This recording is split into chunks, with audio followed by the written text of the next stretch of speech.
భద్రతలకు సంబంధించి బాగుంటేనే రాష్ట్రంలో పెట్టుబడులు వస్తాయి, తద్వారా ఉద్యోగోపాధి అవకాశాలు మెరుగవుతాయి. వైసీపీ గత 5 ఏళ్లలో శాంతి భద్రతలు ఏ రకంగా ఉన్నాయి ఆ ప్రభుత్వ హయాంలో అందరికీ తెలిసిందే.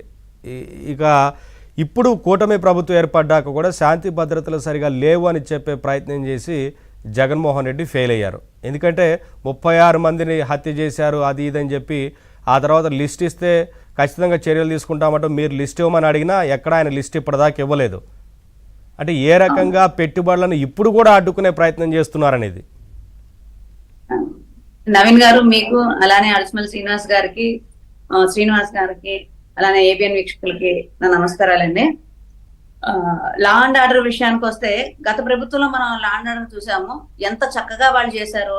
ఎంత అంటే మద్యం విషయంగా కానీ, గంజాయి విషయంగా కానీ, లేదంటే ఇసుక విషయంగా కానీ, ఏ విషయాన్ని చూసుకున్నాము, ముఖ్యంగా మనం మద్యం విషయంగా చూసుకుంటే ఈ దేశంలోనే ఆంధ్రప్రదేశ్ ప్రప్రథమంగా ఉందా అన్నట్టుగా ఆంధ్రప్రదేశ్ పరువు తీసే విధంగా చాలా చక్కగా ఇక్కడే పండించి ఇక్కడి నుంచే పంపించే ప్రయత్నం చేసింది గత ప్రభుత్వం. ఆ తర్వాత 30,000 మంది మహిళలు మిస్ అయ్యారు అని చెప్పి అన్నప్పుడు ఎదురుదాడి చేసింది తప్పితే ఎక్కడా కూడా ఇలా జరిగిందేమో దీని గురించి మనం చర్చ జరపాలి అని ఎక్కడా కూడా ఎవరు ఆలోచించలేదు. కానీ పైగా పవన్ కళ్యాణ్ గారి మీద, చంద్రబాబు నాయుడు గారి మీద, లోకేష్ గారి మీద విపరీతమైన దాడులు. ఈ దాడులు అవన్నీ పక్కన పెడితే కూటమి ప్రభుత్వం వచ్చిన దగ్గర నుంచి కొంత అంటే 1 నెల 2 నెలలు కొంత వైసీపీ యొక్క ఆగడాలు, వైసీపీ యొక్క మనుషులు మాత్రమే పనిచేశారు ఇక్కడ. ఆ తర్వాత నుంచి కొరడా గులిపించినట్టుగా ఈ ట్రాన్స్ఫర్స్ ఇవన్నీ జరిగిన తర్వాత చాలా పకడ్బందీగా చంద్రబాబు నాయుడు గారు అవ్వచ్చు, పవన్ కళ్యాణ్ గారు అవ్వచ్చు, ఈ జరిగే అన్ని అంశాల మీద ఒక చర్చ చేసి దాని మీద ఎలా చేయాలి, ఎలా మనం ముందుకెళ్ళాలి, ఇలా అన్నాడు ఎలా గాడిలో పెట్టాలని చెప్పని పూర్తిగా ఆలోచించి ప్రతి అంశాన్ని కూడా హోమ్ మినిస్టర్ గారు పనితీరు మనం గమనిస్తే అసలు గత హోమ్ మినిస్టర్ ఇద్దరు ఉన్నారు, వాళ్ళతో వీళ్ళతో కంపేర్ చేస్తే అసలు ఎంత బాగా పనిచేస్తున్నారండి.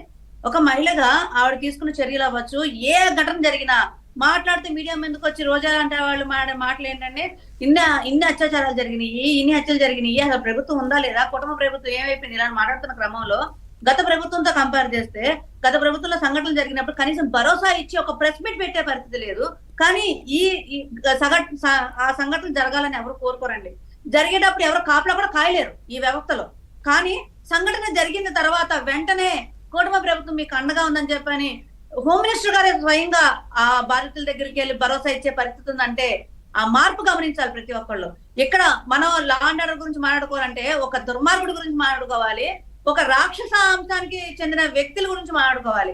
జగన్మోహన్ రెడ్డి అనే వ్యక్తి ఒక రాక్షస అంశానికి చెందిన వ్యక్తి అన్నట్టుగా మనం నిన్న చంద్రబాబు నాయుడు గారు సభలో మాట్లాడినప్పుడు ఒక చిన్న భావోద్వేగానికి గురయ్యారు. ఎక్కడ అంటే ఒక మాజీ ముఖ్యమంత్రి భార్య తన స్నేహితుడి బిడ్డ షర్మిలమ్మ అనేది ఒక చిన్న భావోద్వేగానికి ఆయన ఫీల్ అయ్యి, అంటే ఒక ప్రతిపక్ష నేతల వాళ్ళు లేకపోతే ప్రతిపక్షానికి సంబంధించిన వాళ్ళని కాకుండా తన స్నేహితుడి భార్యను కూడా ఆయన భావించి వర్రా రవీంద్రారెడ్డి అనే ఒక పనికిమాలిన వ్యక్తి విషయంగా మాట్లాడాల్సి వచ్చిందంటే ఆయన అసలు ఏ రకంగా భావోద్వేగానికి గురయ్యారు అనేది మనం ఆలోచించాలి.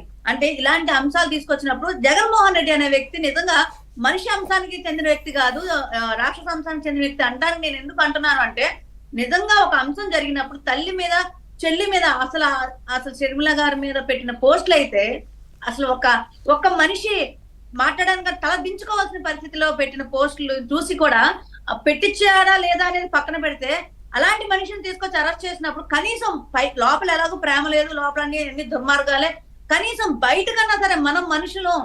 మన రాజశేఖర రెడ్డి గారు ఒక ముఖ్యమంత్రిగా చేశారు, ఒక కుటుంబ నేపథ్యంగా వచ్చాం, ఒక రాజకీయ కుటుంబం, ఒక గౌరవప్రదం కుటుంబం ఏదో ఒకటి ఉంటుంది కదా, దాని పరంగా సరే మనం ఖండించాలి, పైకి పెదవుల పరంగా ఖండించాలని చెప్పని కనీసం ఇంగిత జ్ఞానం లేకుండా జగన్మోహన్ రెడ్డి ఇంకా సమర్థించుకుంటా వస్తా వర్రా రవీంద్రారెడ్డి ఒక పనికిమాలిన వ్యక్తిని కూడా వెనకేసుకొస్తా ముందుకు వెళ్తున్నాడంటే ఇంకా అతను ఏ రకానికి చెందిన వ్యక్తి, రాక్షసాంశానికి చెందిన వ్యక్తి కాదా అని చెప్పని నేను అడుగుతున్నాను.